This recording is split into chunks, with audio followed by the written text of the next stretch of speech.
Послезавтра в Красноярск съедутся стоматологи со всего мира. Они поделятся секретом ослепительной улыбки с сибирскими дантистами. Репортаж нашего корреспондента.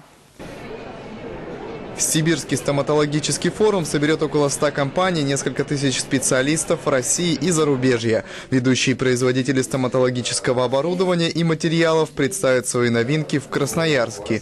Это и средства по уходу за полостью рта, и 3D-рентген-оборудование, ортодонтическая аппаратура, инструменты для зуботехнических лабораторий, новые биоматериалы. Оборудование различное. У нас будут представлены установки стоматологические различные. Также будет зуботехническое оборудование. Это литейные аппараты, пескоструйные аппараты. Практикующие стоматологи найдут здесь новые коллекции итальянской одежды и южнокорейские импланты со 100% вживаемостью. Впервые пройдет конкурс профессионального мастерства «Зубной техник». Гости смогут посетить симпозиумы по вопросам эстетической стоматологии и имплантологии, семинары и мастер-классы.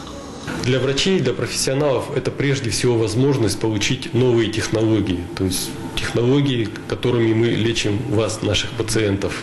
Стоматологический форум пройдет в экспоцентре «Сибирь» с 18 по 20 марта. Роман Рыков, Александр Шастин, Вести, Красноярск.